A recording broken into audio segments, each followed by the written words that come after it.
Ang kwento ni Tomby. Ang kwentong ito ay hango sa totoong buhay. Mula ito sa isa nating tagapakinig. Karanasan ito ni Pepe. Walang eksaktong taon. Probinsya ng Siquijor. Umalis na kayo sa bayang to. Hindi naligtas ang mag-ina mo dito, Toto. Hindi titigil ang pamilya ni Istong sa pagtugis sa atin. Kung aalis ho kami, tay, paano kayo? Sino makakatuwang mo sa pagtatanggol sa ating mga kalahi? Huwag mo kaming alalahanin, anak.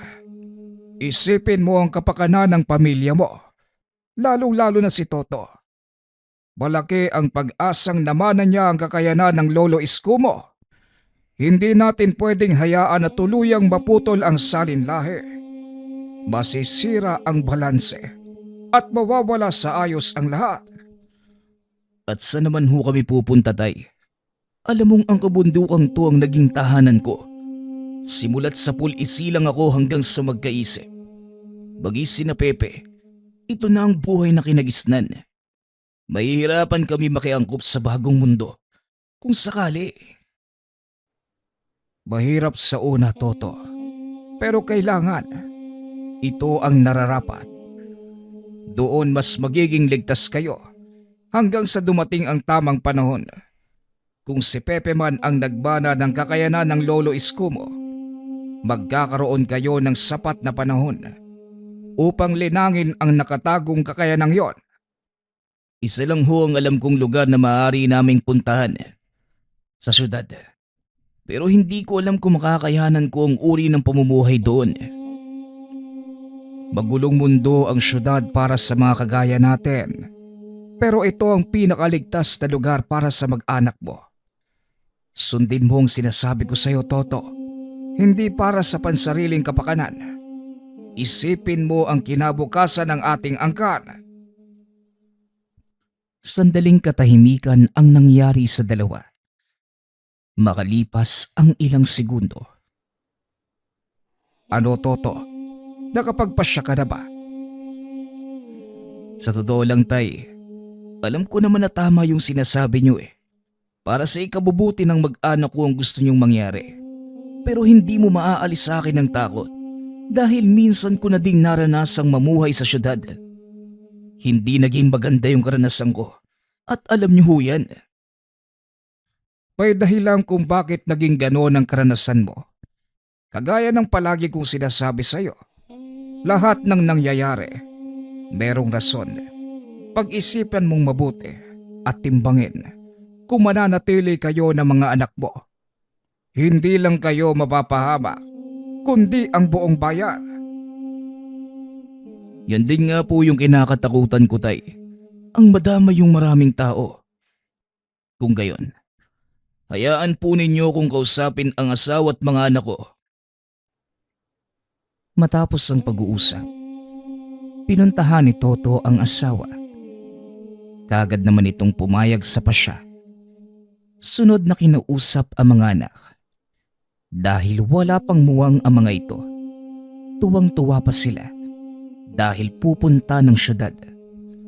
Ngunit ang panganay na anak ni Toto na si Pepe, bagaman hindi nagsasalita, alam nitong magiging masalimuot ang buhay sa syudad.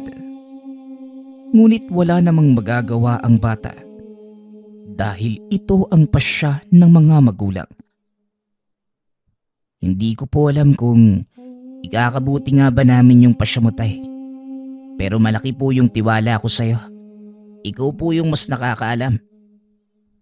Ikaw ang panganay ko, Pepe. At siyang dahilan kung bakit nagpasya kong gawin to. Ikaw ang kahuli-hulihang salinlahi ng angkan natin. Hindi ako papayag na paputol sa iyo ang ating henerasyon. Alam ko po yun. Malakas yung angkan natin. Wala na bang ibang paraan? Bakit hindi na lang po natin labanan? Hindi mo alam ang magagawa ni Istong.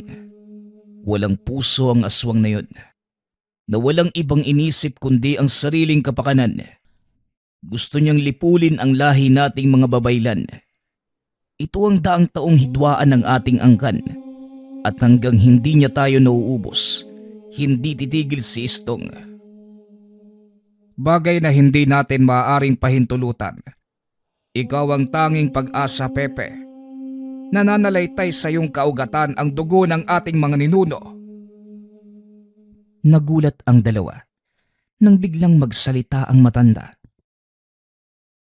Paano niyo naman po nasabi? Lahat ng naging pinuno ng ating angkan, mga panganay na anak sa ikatlong henerasyon. Ikaw, Toto, ang sumunod sa hanay ng Lolo Iskumo. Kaya hindi titigil si Istong hanggat hindi ka napapatay.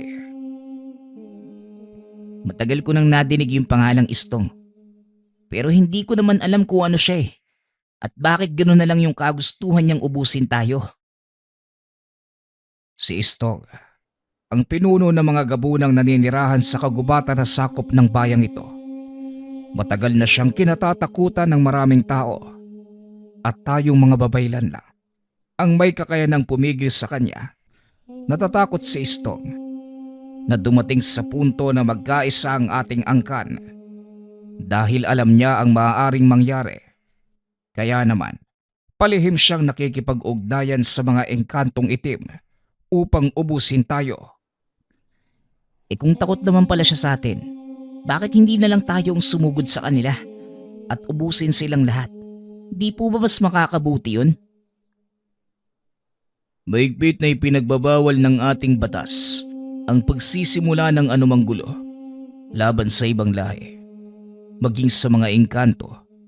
At isa pa, dahil sa pakikipagkasundo ni Istong sa mga ito, lalo siyang lumakas at ang tanging nakikita naming paraan para makaiwas sa posibleng kaguluhan, lumayo sa lugar na ito.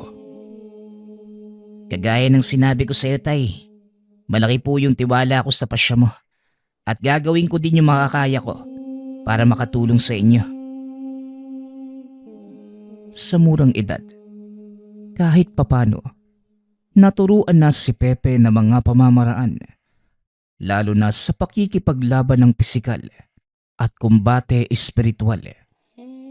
Biyasa sa larangang yun si Lolo Macario at ang ama naman, kilala bilang mahusay na mandirigma.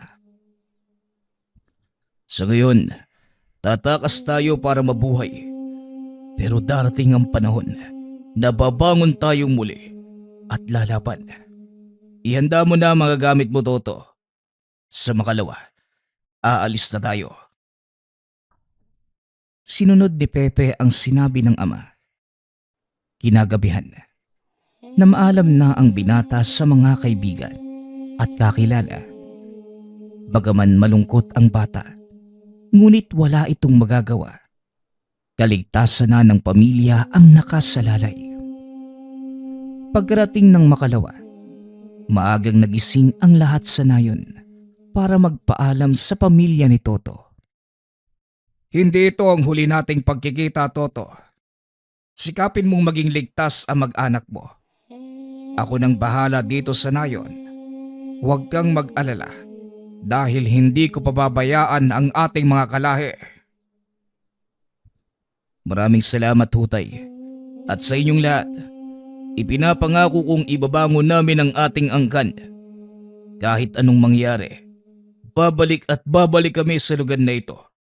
At sa pagkakataong yun, sisiguraduhin kong muli tayong kikilalanin.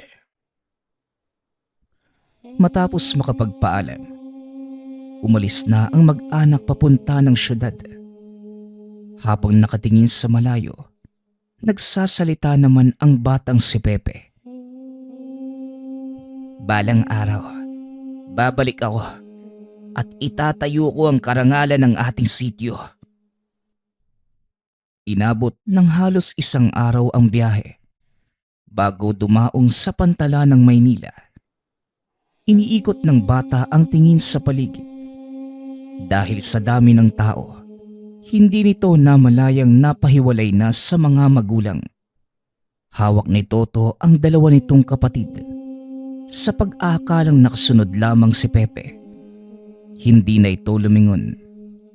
Ngunit nang makalabas na sa pantalan, napansin nitong wala si Pepe sa likod. Kaya iniwanan ni Toto ang mag-ina sa sulok upang balikan ang bata. Mabuti na lang, tinandaan ni Pepe ang palaging sinasabi ng ama na wag aalis sa kinatatayuan kung hindi niya alam ang pupuntahan. Natagpuan niya itong nakatayo malapit sa isang poste. Dali-dali niya itong nilapitan. Ngunit napansin ni Toto na nagsasalitang mag-isa si Pepe. Nakatalikod sa kanya ang bata. Marahan itong naglakad. Hinawakan sa balikat si Pepe. O anak, sinong kausap mo? At bakit ka nandito? Tay, may nagtatanong kasi sa akin. Umalis na din naman. Nagtanong? Wala naman akong nakitang tao eh. Tara na, inaantay na tayo ng nanay mo. Doon nga po siya nagpunta tayo sa maraming tao. Di ko na nga po nakita eh. Ganun ba? O siya, tara na at tatanghaliin na tayo. Hindi na nagsalita pa si Pepe. Sumunod na lamang sa ama. Bumalik ang mga ito sa naiwang ama at kapatid. Matapos tumuloy na sa pupuntahan, hindi kalayuan mula sa pantalan ang tirahan ng kaibigan ni Toto. Kaya nilakad na lamang nila ito. Sa kasamaang palad, wala na sa lugar na yon ang kaibigang si Lito. Ayon sa dating kapitbahay, hinuli ito ng pulis at kasalukuyang nakakulong. Pinuntahan ng mag-anak ang tahanan ni Lito. Nakasara ang pinto. Ginamit naman ito ang susing ibinigay ng kaibigan. Laking pasasalamat dahil bumukas ang pinto. Pagpasok ni Toto sa loob, nakita niyang halos hindi nagalaw ang mga kagamitan.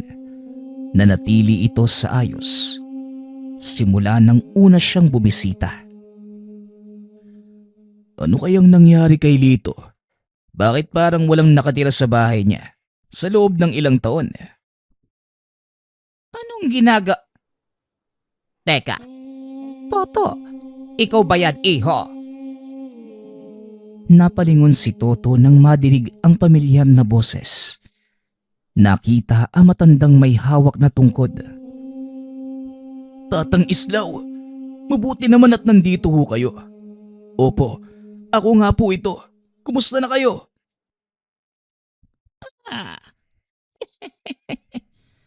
Heto, malakas pa sa kalabaw. Ikaw, saka sino ba tong mga kasama mo? Ang pamilya ko, ang asawa kong si Mila, ang panganay kong si Pepe, at ang dalawa kong anak. Mila, si Tatang Islaw nga pala, kaibigan namin ni Lito. Dali-dali namang nagmano ang mga anak sa matanda. Samantalang si Pepe naman, nakatingin sa labas. Pinagmamasdan ang mga kasing edad na kabataang naglalaro. Hanggang sa nakita ang matandang babaeng nakasuot ng itim na damit. Nakatayo ito sa isang sulok habang nagpapaypay ng pinagbabagang uling. Tila tumatagos ang paningin ni Pepe sa matanda. Kaya kagad nitong kinuha ang atensyon ng ama. Tay, may matanda po doon sa labas oh. Parang tumatagos po yung tingin ko sa kanya. Tignan niyo po tay, dali. Dali-daling lumapit si Toto at Tatang Islaw. Kinumpirma ng matanda na aswang nga ang babaeng yun. Hindi ko alam na may kakayanan pala ang anak mong ito. Hindi na nakapagtataka. Angkan nga kayo ng mga babaylan. At mukhang dibino pa ang batang ito ha. Abay teka, kumain na ba kayo? Sandali lang at kukuha ako ng bigas sa bahay nang makapagsaing. Huwag na po kayo mag-abala, Tatang. May dala po kaming bigas. Ang kailangan na lang po namin ngayon, kalderong masasaingan. Dali-dali namang lumabas si Tatang Islaw upang kumuha ng kaldero at malinis na tubig. Matapos yun, patuloy na nagkwentuhan si Tatay Toto at Mang Islaw. Toto, baka pwede mo akong tulungan. Nagtitinda ako ng mga pangontra at banyo sa simbahan. Tuwing umaga, dumarami na yung mga parokyano ko. Minsan may mga nagpapagamot sa akin. At alam mo namang matanda na ako, hindi ba? Ang kaibigan mo si Lito naman. Ayun, binubuno pa yung sistensya. Oo nga pala Manong, bakit ho ba nakulong si Lito? Dali-daling tumayo ang matanda. Isinara ang bintana at pinto ng tahanan. Muli itong naupo at kwento ang nangyari kay Lito. Nagkaroon ng engkwentro si Lito sa isang mangkukulam. Nagawa niya itong talunin at napatay. Sa kasamaang palad walang sapat na ebidensyang magpapatunay na mangkukulam yung taong napatay. Kahit yung testimonya ng mga tao, hindi pinaniniwalaan ng mga otoridad. Kaya nakulong si Lito. Ilang taon naman ho ang sistensya niya? 2 taon. Ibinaba ng hukuman ng hatol dahil wala namang kamag-anak na nagsampa ng kaso. At kung magpapakabait siya sa loob, maaari pang mabigyan ng parol. Sana nga lang no. Pero pwede po ba natin siyang bisitahin sa loob? Oo, pwede naman. Sa makalawa, pupunta kami doon at… Hindi na naituloy ni Tatang Islaw ang sasabihin dahil may biglang kumatok sa pinto. Tatang buksan niyo ang pinto. Bilisan niyo. Si tatay, may nangyari kay tatay. Dali-daling binuksan ni Tatang Islaw ang pinto. Nakita nito ang kapitbahay na si Beloy. Namumutla, pawis na pawis. Pilit nitong hinahabol ang hininga habang sinasabi ang nangyari sa ama. Ayon dito, nakita niya ang tatay na nakahandusay sa sahig. Duguan. Patay na din ang ilan sa mga kasamahan na parang nilapa ng mabangis na hayop. At sino naman ang gagawa ng ganun sa tatay mo, iho? Iginagalang sa lugar na ito si Tonyo. Kaya hindi ako makapaniwalang may gagawa sa kanya ng ganun. Ang hinala po ng mga kasama niyang nakaligtas, mga taga-kabilang barangay. Pero base sa nakita ko, hindi taong may gawa nun Maghanda ka. Pupuntahan natin yung tatay mo. Toto, gusto mo bang sumama? Sige po tatang, sandali lang at magbibihis lang ako. Sasama din po ako. Gusto ko makita yung sinasabi ni Beloy Hindi na Toto, magpaiwan ka. Bantayan mo yung nanay mo. Hayaan mong sumama yung bata. Malay mo, meron naman siyang maitutulong. Wala nang nagawa si Toto dahil si Tatang Islaw na ang mismong nagsabi na isama ang anak. Dali-daling umalis ang mga ito, papunta sa tanggapan ng barangay. Nakitang inaasikaso na ito ng ilan sa mga kasamahan. Samantala, ang mga bangkay ng ilan sa mga tanod, isa-isa nang ikinakarga sa mga sasakyan. Pinagmasdan ni Pepe ang mga ito. Napagtanto na hindi tao ang may kagagawa ng pagpatay sa kanila. Sa palagay ko, malaki ang galit ng taong gumawa nito sa kanila. Ang tanong, sino? Hindi po tao yung may gawa nito, tatang. Base sa mga kalmot at malalaking bakas ng ngipin sa leeg, masasabi kong isang malaking aso ang pumatay sa kanila. Tama ang sinasabi ng bata. Malaking aso nga ang sumugod sa amin. Habang nagpupulong, tinangay nito ang isa sa mga kagawad ko. Tinangay? Paanong nangyari yon? Ano naman ang dahilan ng nilalang para tangayin ang kagawad mo, Tonyo? May atraso sa isang kilalang negosyante yung agawad na tinutukoy ko, Manong. Sa pagkakatanda ko, malaki yung utang sa pasugalan eh. Ilang beses na din ako nakatanggap ng sulat para sa kanya. Binalaan ko na siya noon pero hindi nakinig. Bakit? Sino ba yung taong to? Hawak ba niya ang buong syudad? Parang gano'n na nga. Walang nakakakilala kung sino siya. Pero kinakatakutan ng mga tao ang pangkat.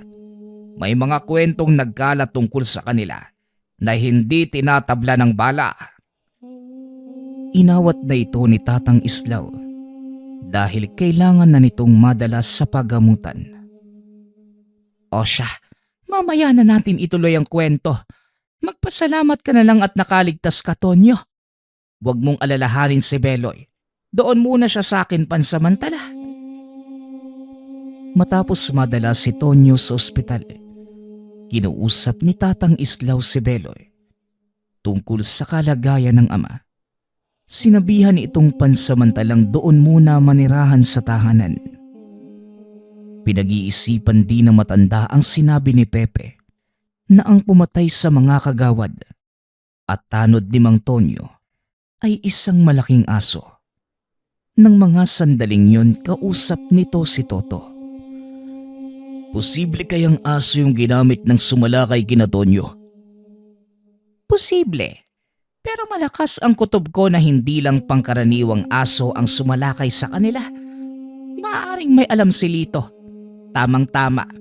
Dahil bukas araw ng dalaw, pupuntahan natin siya sa kulungan. Nakikinig lamang sa usapan si Pepe. Alam ng batang may kakaibang nangyayari. At dahil hindi pa sigurado, hindi na ito nagbitiw ng kung anong salita. Kinabukasan, maagang umalis sina Tatang Islaw at Toto. Inihabilin kay Pepe ang ina. Naroon naman si Beloy para umalalay kung sakaling may kailangan sa labas ng tahanan. Samantala, nakarating na ang dalawa sa piita ni Lito. Matyagang nag-antay ang mga ito hanggang sa tawagin ng mga gwardya upang makapasok. Tuwang-tuwa si Lito nang makitang nasa maayos na kalagayan ang kaibigan. Toto, mabuti naman at nakadalaw ka. Siya nga pala, ano ang sadya mo rito sa syudad? Mahabang kwento eh. Ang totoo niyan, kasama ko yung buong pamilya ko sa pagluwas dito. Kumare, doon muna kami manirahan sa bahay mo ha. Nako, ano ka ba? Walang problema yon. Naroon naman si Tatang Islaw eh. Isa pa, mahaba-haba pa tong sistensya ko. Biglang nag-iba ang ekspresyon sa mukha ni Lito at nahalata naman ito ni Toto. Sabihin mo nga sa akin yung totoong nangyari. Kilala kita eh. Alam kong hindi mo magagawang pumatay nang walang sapat na dahilan. Alam kong kayo lang ni Tatang Islaw ang nakakaintindi sa mga sasabihin ko. Pero hindi tao ang napatay ko nung araw na yon eh. Pero syempre, hindi yon paniniwalaan ng mga otoridad. Lalo na at wala kang sapat na ebidensya para patunayan ang sinasabi mo. Yun nga ang mahirap, Tatang eh. Pero nandito na tayo. Wala na ako magagawa pa. Siya nga pala. Bakit nga ulit kayo lumuwas? Muling tanong ni Lito. Kaagad namang isinalaysay ni Toto ang nangyari sa pamilya. Istong, teka, parang nadinig ko na ang pangalang yan eh. Hindi ko lang maalala kung saan at kanino. Imposible yata yung sinasabi mo. Ngayon ko palang nabanggit sa'yo yung pangalang yun eh. Maliban na lang kung nagkakilala na kayo. Alam ko, Toto. At sigurado akong hindi ko yun narinig mula sa'yo. Hindi ko lang matandaan kung... Tama. Naalala ko na. Nadinig ko na din yan kay Tonyo. Kay Tonyo? Wala namang binanggit sa amin ng taong yun. Sa katunayan sinugod siya ng hindi kilalang nilalang kahapon. 4 sa mga kagawad at tanod ang napatay. May alam si Tonyo, Toto. Kung maaari, tanungin mo siya. Malakas ang kutob ko na konektado ang lahat ng ito. Simula sa pagkakakulong ko hanggang sa pagluwas niyo dito sa Maynila. Matapos ang pag-uusap na yon, binalikan ni Tatang Islaw si Tonyo. Kasalukuyan itong nagpapagaling sa ospital. Pagkarating sa silid, naroon ang kapulisan at inuusisa ito sa totoong nangyari. Ilang sandali pa, lumabas na ang mga otoridad. Kinuha ni Toto ang pagkakataon upang kausapin si Tonyo tungkol kay Istong. Si Istong, kilala ang taong yon bilang protektor ng mga pasugala. Malaki ang impluwensya niya sa mga sindikato rito. Duda nga ako na siya din ang nagpapatay sa amin eh. Kung ganun, nauna pa palang lumuwas dito si Istong kaysa sa amin. Pero paano nangyari yun? Kaya nga kami tumakas sa kabundukan dahil sa banta niya sa amin doon. Mukhang nakatadhana ang pagharap nyo ng Istong na yan, Toto. Sinadya ng pagkakataong magkasama kayo sa iisang lugar at 2 rason lamang ang nakikita ko. Una, ang tuluyang pagkalipol ng iyong angkan. O ikalawa, ang tuluyang wakasan ang pagnanasang tapusin kayo. Alinman sa 2 rason, Manong, hindi dapat malaman ng asawa ko at ni Pepe ang tungkol dito dahil siguradong matatakot sila. Wala kang dapat alalahanin tungkol sa bagay na yan, Toto. Hindi kami magsasalita ni Tonyo, pero hindi mo na mapipigilan ang tadhana. Magaganap ang inyong pagtutuos. Kung sakali mang dumating yung pagkakataong yun, sisiguraduhin kong handa na si Pepe. Lumipas ang ilang araw. Tuluyang gumaling si Tonyo. Muling bumalik sa paglilingkod bilang kapitan. Si Pepe naman, unti-unti nang nasasanay sa bagong kapaligiran. Naging maayos at mapayapa ang buhay. Si Toto na masukan bilang matador sa palengke. Si Pepe naman, katulong ni Tatang Islaw sa panggagamot. Naging kampante na din si Toto na walang mangyayaring masama. Ngunit dumating ang isang kaganapan na bumago sa buhay ni Pepe. Sabado ng tanghali, umalis sina Tatang Islaw at Pepe upang manggamot. Naiwan ang ama sa tahanan kasama ang ina at kapatid. Pagod galing sa buong gabing trabaho ang ama, kaya hindi na niya ito ginising upang magpaalam. Sa kalagitnaan ng panggagamot, biglang nakaramdam ng kakaiba si Pepe. Bigla nitong naisip ang pamilya. Kinabahan, kaya sinabi kay Tatang Islaw ang nararamdaman. Tang, hindi po maganda yung kutob ko. Parang may nangyaring masama. Ganun ba? Ang totoo, ako din, Toto. Kanina pa ako nababalisa. Hindi ko alam ang dahilan. O siya, bilisan mo nang magligpit nang makauwi na tayo. Dali-daling umuwi ang mga ito. Dahil hapon na, madami ang nag-uuwian. Wala silang masakyan, kaya naisip na mga itong maglakad. Pagkarating sa tahanan, nakita ni Pepe na bukas ang pinto. Hindi pa nakasindi ang mga ilaw ng bahay. Dali-daling pumasok si Pepe. Pagbukas ng ilaw sa sala, tumambad ang wala ng buhay na katawan ng ina. Pinuntahan ni Pepe ang mga kapatid sa silid. Nakitang nagkalat ang dugo sa sahig. Sa kama, nakita nitong wala na ding buhay ang 2 paslit. Napasigaw si Tatang Islaw nang makita ang kalunos-lunos na kalagayan ni Toto. Nakasabit ito sa dingding habang may nakatarak na sibat sa dibdib. Wakwak ang lalamunan na tila kinagat ng kung anong malaking hayop. Napaluhod na lamang sa sahig si Pepe. Tumulo ang luha. Walang salitang lumalabas sa bibig habang nakatitig sa wala ng buhay na ama. Mahabaging langit! Sino ang may gawa nito? Wika ni Tatang Islaw habang hawak ang katawan ng dalawang paslit. Walang imik na tumayo si Toto. Naupo sa atanga ng tahanan. Magkahalong galit at kalungkutan ang nararamdaman ng bata. Ngunit mas nangingibabaw ang pagsisisi dahil wala man lang siya ng mga oras na kailangan ng pamilya. Ilang sandali pa, dumating ang mga otoridad. Nag-imbestiga ang mga ito at ang unang tinanong ay si Pepe. Ngunit wala silang nakuhang impormasyon mula sa bata. Ang sumagot ng tanong ay si Tatang Islaw. Matapos ang imbestigasyon, kinausap ng matanda ang bata. Hindi ko inaasahang mangyayari to.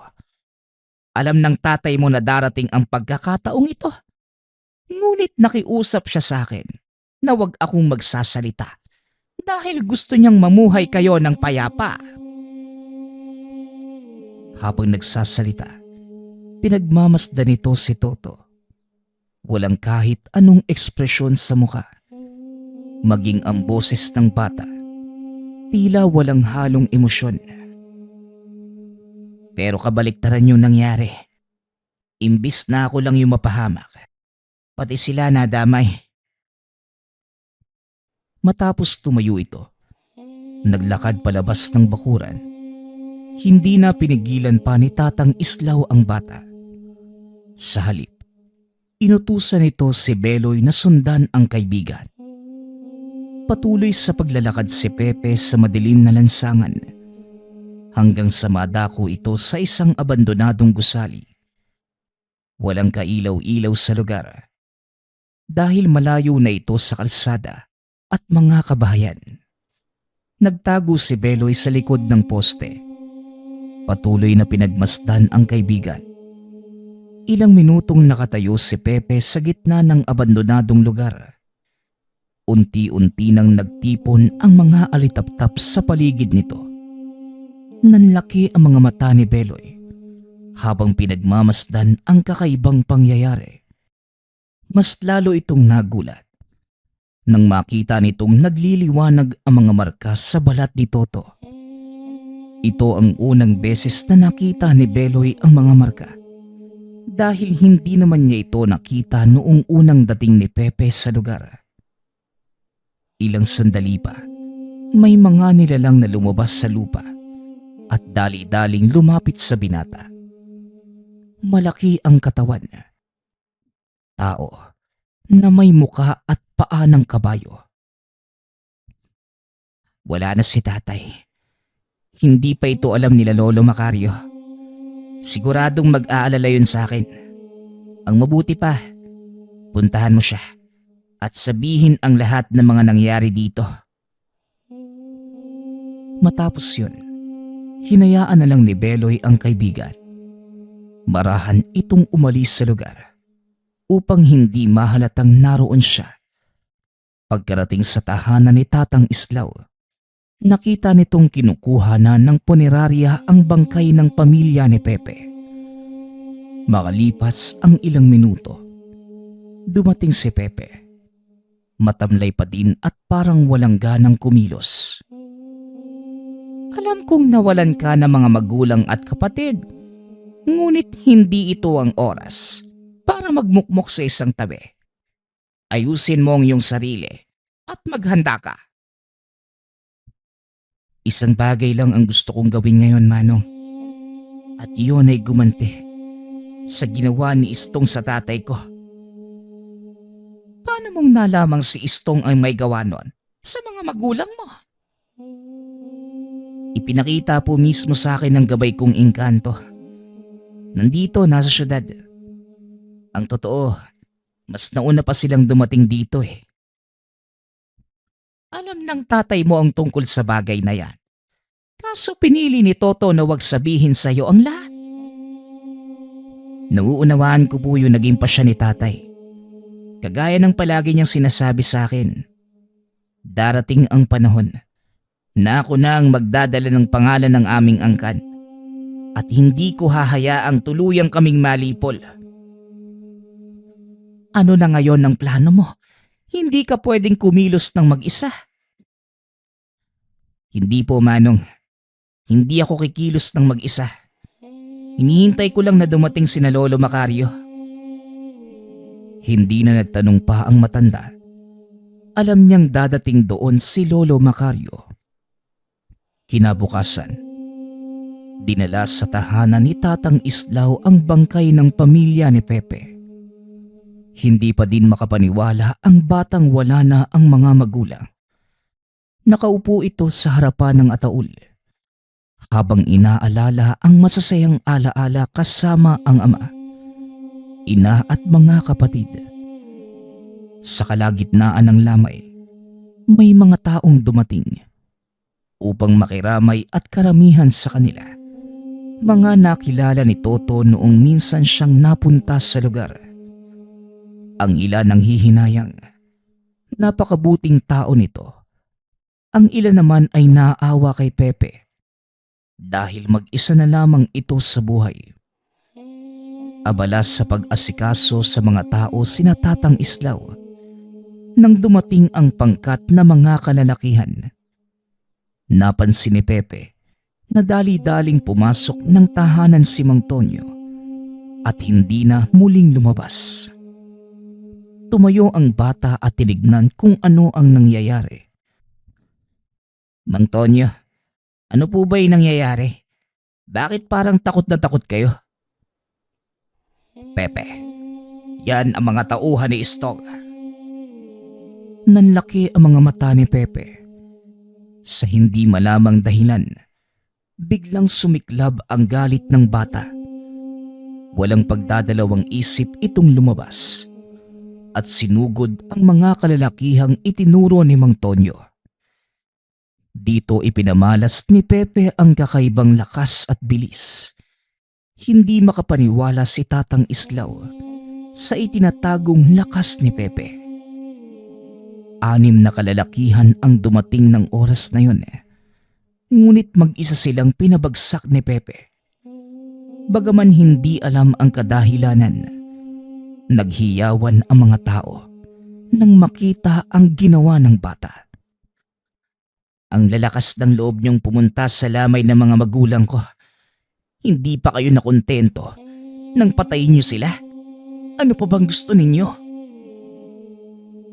Tumayo ang isa sa mga kalalakihan at nagsalita. Hindi pa tapos si Istong sa inyo. Hindi titigil ang pinuno namin hanggat hindi nauubos ang inyong angkan. Sisiguraduhin ko sa'yo na magkikita kayong dalawa. Iparating mo ito kay Istong. Naaantayin ko siya. Ngayon, lumayas kayo bago pa ako tuluyang mapikon. Wika ni Pepe. Dali-daling nagsipagtayuan ang mga kalalakihan at nagtakbuhan palayo. Nang mga sandaling yun, nasaksihan ni Tatang Islaw ang itinatagong lakas ng bata. Pambihira ang ginawa mo. Hindi ko akalaing magagawa mong patumbahin sa tigi-isang suntok lang yung mga taong yun. Pangkaraniwang tao lang sila, Tatang. May mas malakas pa sa kanila. At yun ang dapat kong paghandaan. Tugon ni Pepe. Matapos muli itong naupo sa harapan ng ataul na mga magulang. Nang sumunod na araw, habang natutulog ang bata, may mga dumating na panauhin. Si Tatang Islaw ang humarap sa mga ito. Mawalang galang na po. Maaari ko bang malaman kung ano ang sadya ninyo? Ako ang tatay ni Toto at ang pangalan ko ay Macario. Nasaan ang apo ko? Kayo po pala, Apo Macario. Pasensya na at hindi ko po kayo nakikita ng personal. Ako si Islaw, ang kaibigan ni Toto. Si Pepe natutulog. Ilang araw nang walang pahinga ang batang yon. Ganoon ba? Salamat sa pagtanggap sa aking anak at apo. Hayaan niyo na munang matulog si Pepe. Aantayin ko na lamang siyang magising. Kung ganon, tumuloy muna kayo nang makapaghanda ko ng merienda. Naupo ang mga ito sa sala. Kinausap ni Tatang Islaw si Mang Macario at dito nalaman na matanda ang buong kwento. Ilang sandali pa, nagising na si Pepe. Dire-diretsong yumakap kay Lolo Macario. Lolo, wala na po si tatay. Wala silang awa. Pinatay nila ang mga kapatid ko. Kahit si nanay. Alam kong darating ang pagkakataong ito, apo. Ang mahalaga, ligtas ka. Ikaw ang talagang pakay ni Istong. Sa oras na mapatay ka niya, ang ibig sabihin, nagtagumpay na ang kanyang adhikain. Hindi ko papayagang manalo si Istong, Lolo. Kung kinakailangan gamitin ko ang lahat ng itinuro ni tatay sa akin, gagawin ko. Masiguro lang na hindi magwawakas sa akin ang ating angkan. Pasensya ka na, Pepe. Kung iniatang sa iyong balikat ang ganito kabigat na pasanin, ikaw ang kahuli-hulihan sa ating angkan. Masakit man sa akin na sabihin ito, ngunit sa iyo nakasalalay ang pagpapatuloy ng ating lahi. Hindi po ninyo kasalanan yung naging kapalaran ko, Lolo. Isinilang ako para magpatuloy ng ating angkan at gagampanan ko ito ng buong katapatan. Ilang araw ang nakalipas. Nagpasya si Tatang Macario na sunugin ang bangkay nila Toto. Alinsunod sa tradisyon.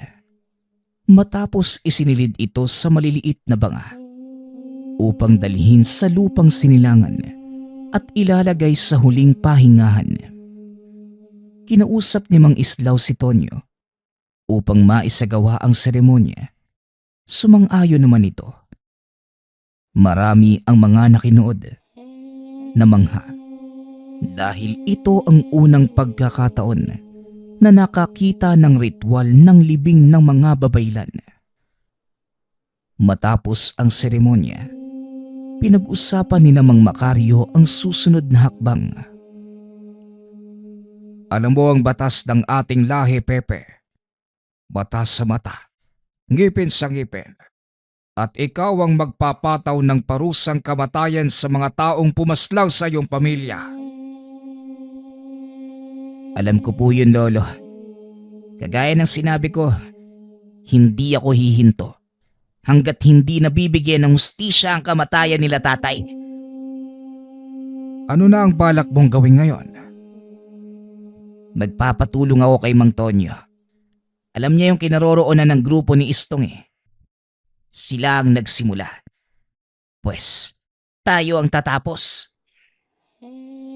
Matapos nilapitan naman ni Pepe si Mang Tonyo, pinakiusapan niya itong ituro ang lungga ni Istong sa syudad. Hindi naman tumanggi ang kapitan dahil nais din itong mabigyan ng hustisya ang kamatayan ng mga kasamahan at tuluyan ng magkaroon ng kapayapaan doon. Sigurado ka bang kakayanin mo sila, Pepe?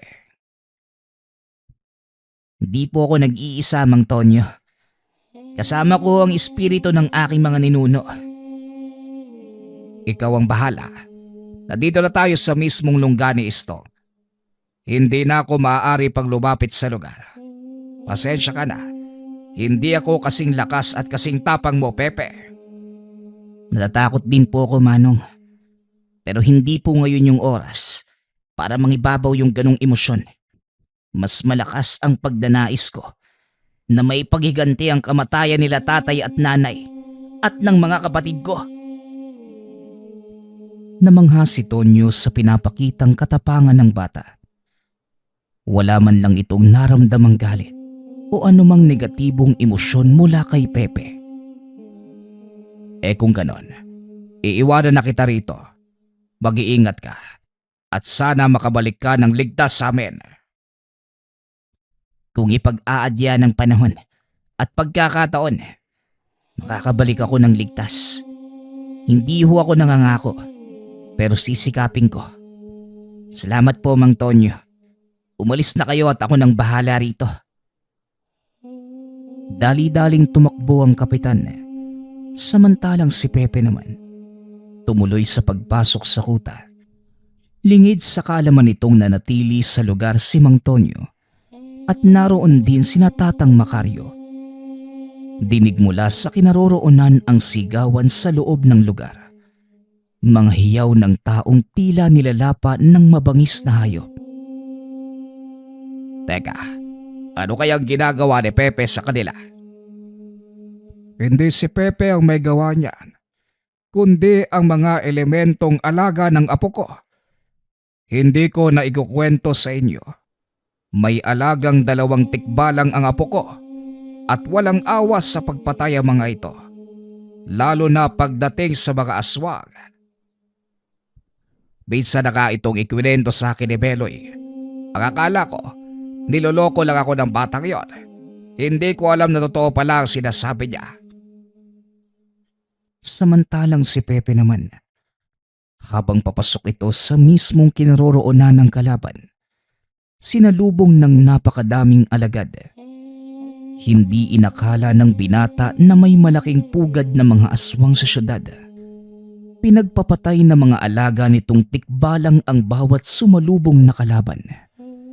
Hindi alintana ng bata ang dami ng kalaban.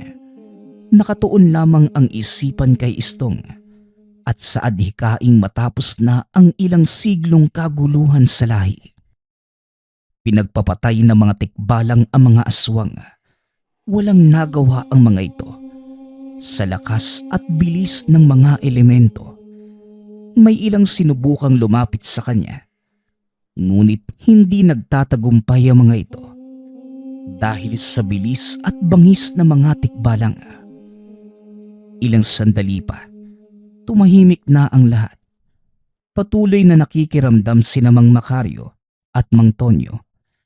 Nagpasya ang mga ito na sundan ng bata sa pag-aakalang tapos na ang kaguluhan. Pagpasok ng dalawa, nakita nilang nakapatong sa tumpok na mga patay na aswang si Pepe. Habang ang 2 alaga naman paikot-ikot sa kanya. Tinawag ni Mang Tonyo ang bata. Nagulat ito dahil naroon ang 2. Anong ginagawa niyo rito? Hindi pa tapos ang laban. Paparating pa lang sila, Istong. Sinasabi ko na nga bang mali ang pasya natin, Tonyo. Bilisan mo, umalis na tayo rito. Akmang aalis na sana ang 2 nang biglang makaramdam si Mang Macario ng pamilyar na presensya sa likod. Tingnan mo nga naman. Hindi ko akalaing magkikita tayo rito. Hindi mo rin ba inaakala na mauubos ng apo ko ang mga alagad mo? Nasurpresa ako, Tandang Macario. Ngunit ito din ang inaasahan ko mula sa isang purong babaylan. Alam mo ba kung gaano ko kasaya ngayon? Nang mga sandaling yon, nakatitig lamang si Pepe kay Istong.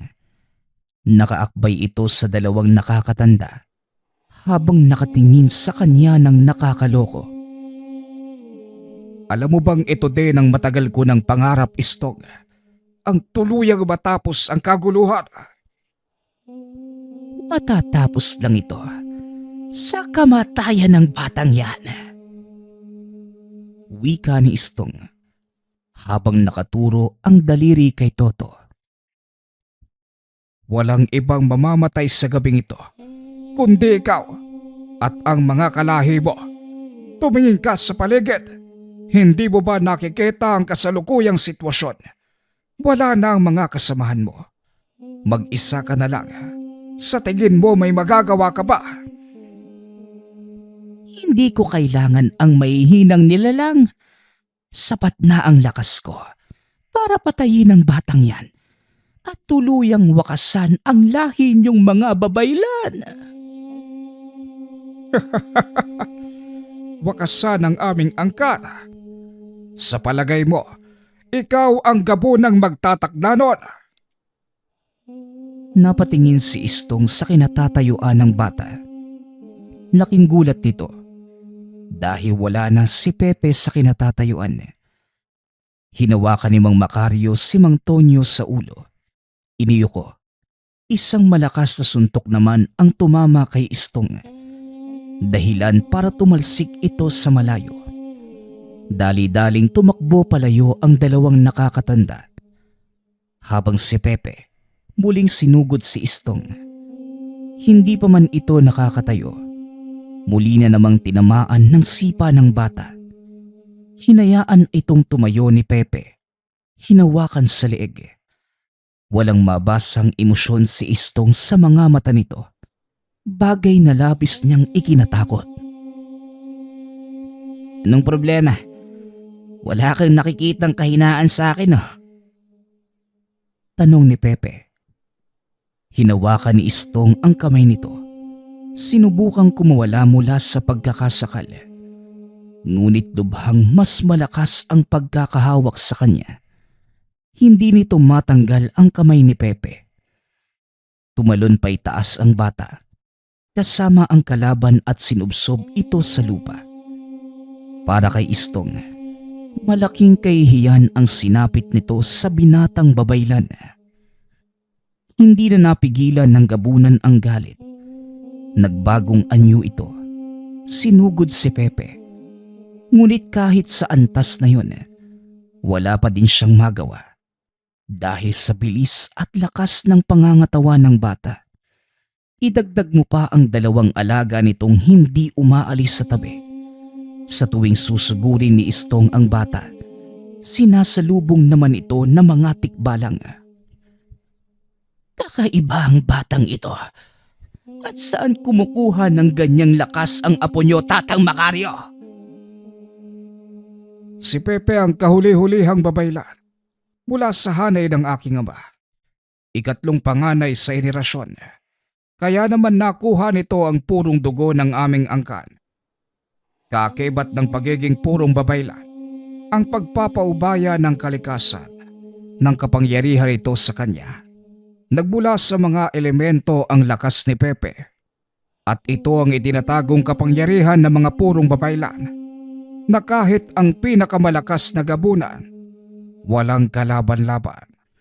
Malaking pagkakamali ang ginawa mo, Istong, nang piliin mong ubusin ang aming angkan. Muling ibinaling ni Tonyo ang tingin sa bata. Napatunayan ang sinasabi na matandang babaylan. Kahit sa totoong anyo, walang nagawa si Istong kundi saluhin ang malalakas na pag-atake ni Pepe. Ni hindi nito magawang gumante dahil sa tuwing aatake, naiilagan lamang ito ni Pepe. Hanggang sa tuluyan itong napuruhan ng bata. Isang malakas na suntok sa sikmura. Bigla itong bumalik sa anyong tao. Muling hinawakan ni Pepe sa leeg si Istong at itinaas. Hindi na sana humantong sa ganito ang lahat kung hindi ka naghangad na ubusin ang aming angkan. Kapwa namumuhay ng payapa yung ating mga angkan eh. Pero dahil sa pagdanais mong maghari, ito ang naging kinalabasan. Huli na para sa'yo na ang labis na pag-aambisyon nakakasama dahil tatapusin ko na ang walang kapararakan mong pangarap. Hindi pa dito nagwawakas ang lahat, batang babaylan. Dahil hanggat nabubuhay kayo, patuloy kaming lilitaw. Tandaan mo, parte lang kami ng balanse ng mundong ito. At kailanman, hindi hindi mawawala ang mga kagaya kong magnanais na ubusin ang mga katulad nyo. Alam ko, kaya magmula sa akin, ang susunod na henerasyong pipigil sa lahi mo at magpapanatili sa balanse ng mundo. Pag-uusap ng dalawa. Matapos nagliwanag ang mga marka sa katawan ng bata, ang isa sa mga alaga nitong tikbalang kinagat ang ulo ni Istong. Mamahinga ka ng mapayapa. Tapos na ang paghihirap mo. Pakawalan mo ang iyong sarili sa puot at galit na bumulag sa'yo sa mahabang panahon. Hanggang sa unti-unting naging abo ang katawan ni Istong. Sumama sa hangin. Napagtanto ni Tatang Macario na hindi nito pinatay si Istong para parusahan o paghigantihan. Sa halip, pinalaya ito ni Pepe mula sa pagkakabilanggo sa puot. Matapos ang kaganapan, nawala ng malay ang bata. Dali-dali itong pinuntahan ni Tonyo at binuhat. Habang naglalakad pa uwi, hindi makapaniwala ang kapitan. Napasan-pasan niya sa likod ang kahuli-hulihang henerasyon ng mga babaylan. Makalipas ang ilang taon, nagpasya si Pepe na bumalik sa nayon upang pamunuan ang mga kalahi. Nagkaroon ng sariling pamilya, namuhay ng matiwasay. Nawala na din ang banta ng mga aswang sa kanila. Paunti-unti, muli nitong naibangon ang karangalan ng angkan. Mapayapang iniwan ni Tatang Macario ang angkan sa kanyang mga balikat. Dahil alam niyang nasa mabuting kamay ito ng apong si Pepe na may dugo ng purong babaylan. Nagpapasalamat nga pala ako sa lahat ng sumusuporta sa ating channel. Nawa ay patuloy niyong suportahan at pakinggan ang ating mga kwento. Hanggang sa muling pakikinig. Paalam.